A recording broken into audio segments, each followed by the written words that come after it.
राधे राधे, हरे कृष्ण। आप सभी को श्री राधा अष्टमी की हार्दिक शुभकामनाएं। क्या आप जानते हैं राधा अष्टमी का व्रत सिर्फ दोपहर तक ही क्यों रखा जाता है और क्यों यह व्रत हजारों एकादशी के पुण्य के बराबर माना जाता है? आज की वीडियो में हम जानेंगे पूरी जानकारी, तिथि, शुभ मुहूर्त, पूजा विधि, कथा और 18 जरूरी नियम। तो वीडियो को अंत तक जरूर देखें, क्योंकि अंत में हम आपको एक ऐसा रहस्य बताएंगे जो राधा रानी की कृपा पाने का सबसे आसान तरीका है। तो चलिए शुरू करते हैं इस दिव्य यात्रा को। राधा अष्टमी 2025 कब है? भाद्रपद मास की शुक्ल पक्ष की अष्टमी तिथि श्री राधा रानी को समर्पित है।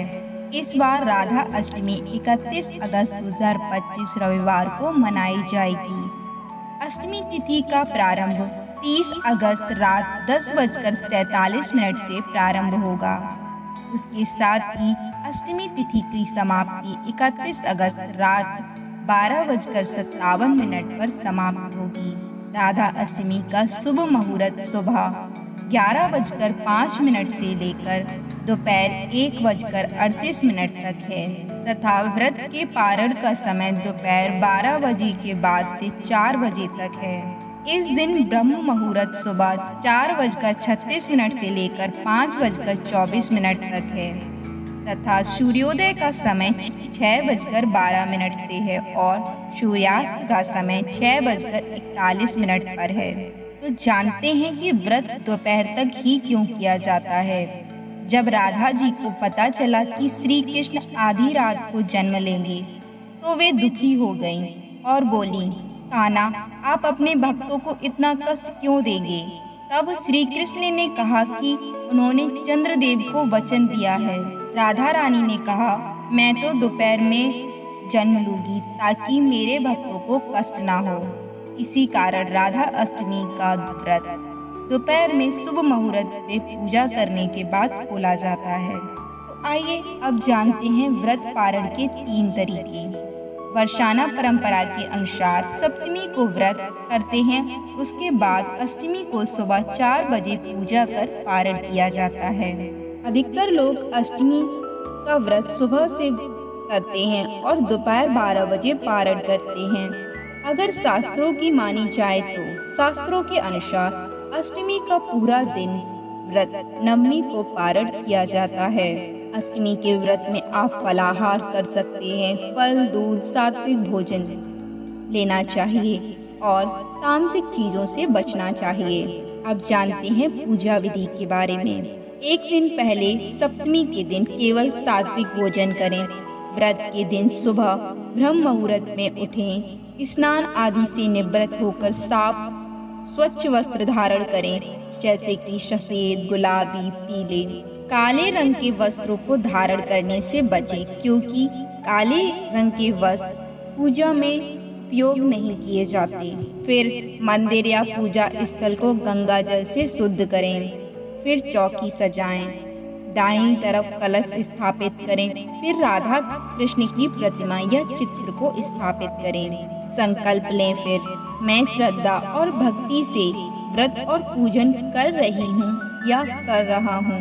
मध्याह्न काल की मुख्य पूजा के समय प्रतिमा को स्नान कराएं, अर्थात पंचामृत से अभिषेक करें, गंगा जल से स्नान कराएं, वस्त्र, फूल, आभूषण से श्री राधा रानी का श्रृंगार करें। राधा कृष्ण को चंदन, रोली, केसर से तिलक लगाएं, धूप दीप निवेद से पूजन करें, फिर मंत्र जाप करें, ओम ह्रीम श्रीम राधिकाय नमः। फिर भोग लगाएं, खीर, मालपुए, रबड़ी, फल, माखन, मिश्री का भोग राधा कृष्ण को राधा अष्टमी के दिन लगाया जाता है। फिर कथा का श्रवण करें, अंत में आरती और क्षमा याचना करें। श्री राधा अष्टमी की कथा। राधा रानी का जन्म श्री वृषभानु जी के घर हुआ और वे कृष्ण की अनन्य प्रेम मूर्ति मानी जाती हैं। उनका जन्म प्रेम, करुणा और भक्ति का प्रतीक है। हिंदू धर्म में जिस तरह से जन्माष्टमी का त्योहार बेहद ही खास उत्सव के साथ मनाया जाता है, उसी प्रकार राधा अष्टमी का भी व्रत पूरे देश में हर्षोल्लास के साथ मनाया जाता है।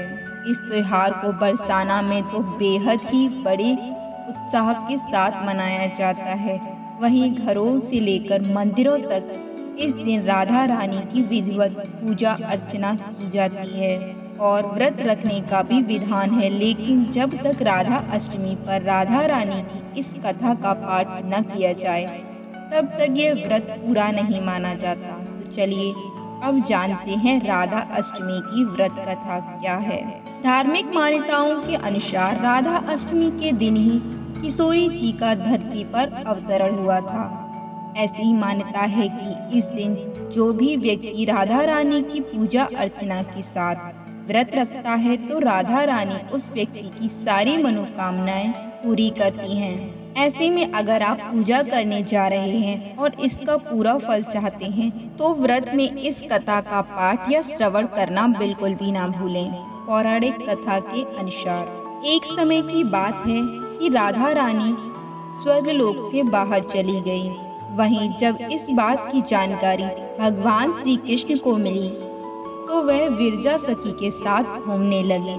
जब किशोरी जी स्वर्गलोक में वापस आईं तो वह श्री कृष्ण को विरजा के साथ देखकर अत्यंत क्रोधित हो गई, जिसके परिणाम स्वरूप श्री जी ने विरजा को अपमानित करना शुरू कर दिया। जिसके बाद विरजा बहुत दुखी हुई और विरजा ने नदी का रूप धारण कर लिया। वहीं राधा रानी का यह दुर्व्यवहार देखकर सुदामा जी को अच्छा नहीं लगा और वह राधा जी के इस गलत व्यवहार पर बोलने लगे।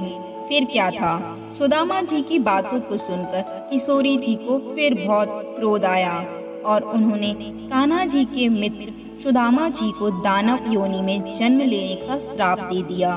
तभी सुदामा जी ने भी राधा रानी को क्रोधित होकर इंसान योनि में जन्म लेने का श्राप दे दिया।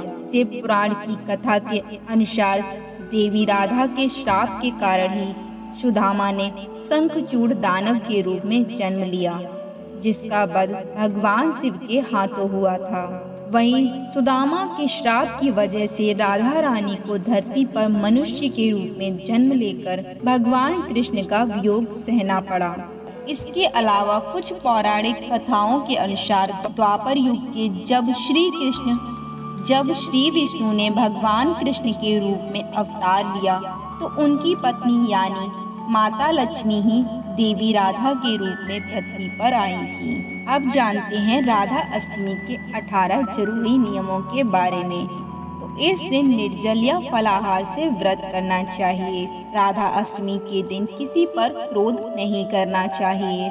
इस दिन काले वस्त्रों को धारण करने का निषेध है और ध्यान रखें कि पूजा करते समय आपके बाल खुले नहीं होने चाहिए। तुलसी के बिना राधा कृष्ण का भोग अधूरा माना जाता है, इसलिए भोग के दौरान तुलसी दल का अवश्य प्रयोग करें। पूजा करने से पहले अनिवार्य रूप से स्नान ध्यान जरूर करना चाहिए और राधा रानी से प्रार्थना भी करनी चाहिए।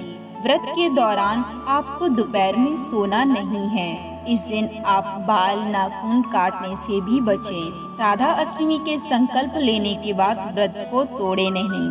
गोधूली मुहूर्त में दीपक जलाएं, कथा श्रवण अवश्य करें, जरूरतमंदों को दान दें, कन्या पूजन भी किया जाता है, बुजुर्गों का आशीर्वाद लें और घर में घी का दीपक जलाएं। यदि आप किसी खास मनोकामना की पूर्ति के लिए इस व्रत को कर रहे हैं तो राधा अष्टमी के दिन श्री राधा रानी के मंदिर में 8 बत्तियों वाला घी का दीपक जलाएं, जिससे राधा रानी आप पर कृपा वर्षाएंगी और आपकी मनोकामना को पूरा करेंगी।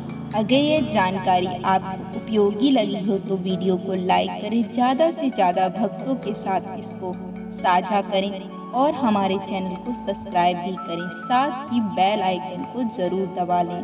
वीडियो को अंत तक देखने के लिए आपका धन्यवाद। राधे राधे।